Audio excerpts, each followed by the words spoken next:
আসল ভোট চুরি হয়েছে ভোটার তালিকায়, সেই বিষয়টা বাকিরা ধরতে পারেনি বলেই অন্যান্য রাজ্যের বিধানসভা নির্বাচনে বিজেপি জিতে যাচ্ছে।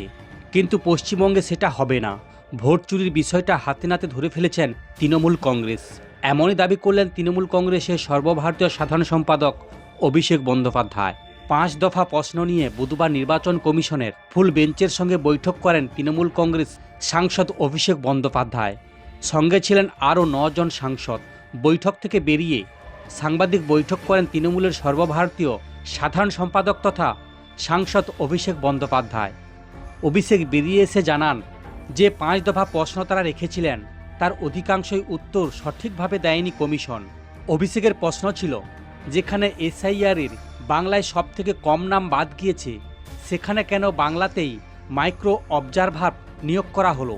পরিসংখ্যান দিয়ে অভিষেক বলেন, তামিলনাড়ুতে 12.57%, ছত্তিশগড়ে 8.76%, গুজরাটে 9.95%, কেরলে 6.65%, সেখান দাঁড়িয়ে কেবল বাংলায় 5%। বাকি রাজ্যে কোনো নিয়োগ করা না হলেও কেন বাংলাতে করা হলো? অভিষেকের কথায়, জেলা পর্যবেক্ষক কেবল বাংলায় নিয়োগ করা হয়েছে। কমিশনের বক্তব্য, তাদের কাছে অফিসার নেই। আমরা বললাম এইআরওদের অনেকেই বসে রয়েছে, সবাইকে কাজে লাগানো যাচ্ছে না, তাদেরকে তাহলে নিয়োগ করা যেতে পারে। কিন্তু অভিষেকের কথায় এই প্রশ্নেরও সঠিক কোনো উত্তর ছিল না কমিশনের কাছে। বাংলার সঙ্গে খুব খারাপ আচরণ করছে কমিশন, অভিযোগ করেন অভিষেক। মুখ্য নির্বাচন কমিশনার জানেই না বাংলায় ঠিকভাবে কিভাবে এসআইআর এর কাজ সম্পূর্ণ হচ্ছে। এটা দেখেই বোঝা যাচ্ছে ওপর থেকে কেউ নির্দেশ দিচ্ছেন, সেই মতো তিনি কাজ করছেন। বাংলার ক্ষেত্রে গোটা বিষয়টি তার কাছে স্পষ্ট নয়। রোহিঙ্গা বাংলাদেশি ইস্যুতেও প্রশ্ন রাখেন অভিষেক।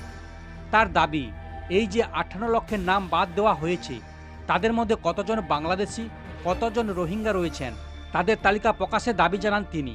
প্রসঙ্গত, শুনানিতে গুরুত্বপূর্ণ ভূমিকা রয়েছে মাইক্রো অবজারভারের। কিন্তু এই মাইক্রো অবজারভার নিয়োগের পরই মুখ্যমন্ত্রী মমতা বন্দ্যোপাধ্যায় প্রশ্ন তুলেছিলেন তাদের নিয়োগ নিয়ে। তিনি অভিযোগ করেছিলেন কমিশন নিযুক্ত অবজারভার ভিন রাজ্যের, তার রাজ্য ও এখানকার মানুষ সম্পর্কে অবগত নন। তাহলে কিভাবে এই কাজ হচ্ছে? তাহলে কিভাবে এরা নিরপেক্ষভাবে কাজ করবেন? সেই প্রশ্ন তুলেছিলেন মমতা, যদিও তা খারিজ করে দিয়েছে কমিশন। অভিষেক বন্দ্যোপাধ্যায় বলেন, এইসব ভুল করেছে দিল্লির আপ পার্টি অর্থাৎ আম আদমি পার্টি, এবং ভুল করেছে বিহারের আরজেডি ও কংগ্রেস, ধরতে পারেনি। সেজন্য বিজেপি স্ট্রাইক রেট ছিল 80%। ভোট চুরি ইভিএমে হচ্ছে না, ভোটার তালিকায় চুরি হচ্ছে, এখানে হচ্ছে। এই বিষয়টা কোনো রাজনৈতিক দলই ধরতে পারছে না। যদি ধরতে পারত তাহলে বিজেপি জিততে পারত না। টিভিতে জ্ঞান দিয়ে কিছু হবে না, খোঁচা অভিষেকের। সেই সঙ্গে বিরোধীদের পরামর্শ দিয়ে অভিষেক বলেন যে তৃণমূলের মতো অন্যান্য দলগুলিকে লড়তে হবে, শুধু অভিযোগ করলেই হবে না, মাঠে নেমে লড়াই করতে হবে। তৃণমূলের নেতা কর্মীরা মাঠে নেমে লড়াই করছে, শুধু টিভিতে জ্ঞান দিয়ে সোশ্যাল মিডিয়ায় পোস্ট করে কোনো লাভ হবে না। তৃণমূল লড়াই করছে বলেই ভোট চুরি বিষয়টা ধরতে পেরেছে। সফটওয়্যারের মাধ্যমে কারচুপি দাবি করেন অভিষেক। তিনি দাবি করেন পশ্চিমবঙ্গে খসড়া তালিকায় 58 লক্ষ নাম বাদ দেওয়া হয়েছে, কিন্তু ঘণ্টাখানেকের কোন জাদু বলে 1,30,000 ভোটারের নাম খুঁজে পেল কমিশন। মুখ্য নির্বাচন কমিশনের হাতে কোনো জাদুকাঠি নেই, আর সেই পুরো কারচুপি সফটওয়্যারের মাধ্যমে করা হয়েছে বলে অভিযোগ করেছেন তৃণমূলের সর্বভারতীয় সাধারণ সম্পাদক। তারই মধ্যে অভিষেক জানিয়েছে যে মুখ্য নির্বাচন কমিশনের সঙ্গে 2.5 ঘন্টা 10টি বিষয় নিয়ে আলোচনা হয়েছে, কিন্তু 2 থেকে 3টি বিষয় ছাড়া কোনো ব্যাপারে স্পষ্ট উত্তর দিতে পারেনি। পাশাপাশি এসআইআর শুনানিতে কেন বিএলও 2 থাকবে না তা নিয়ে প্রশ্ন তোলা হয়।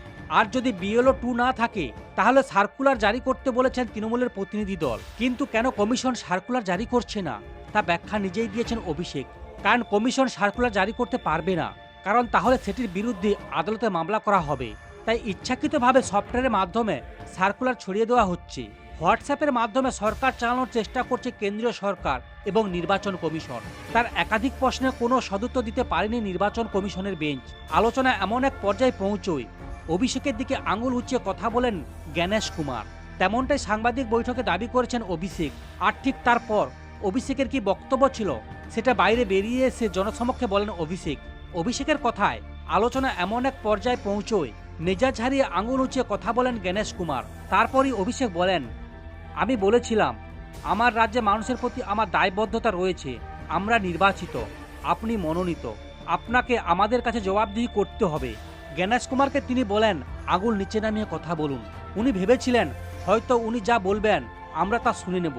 তিনি চ্যালেঞ্জ করে বলেন যদি হিম্মত থাকে তাহলে কমিশনের বৈঠকে সেই সিসিটিভি ফুটেজ প্রকাশ্যে আনুন।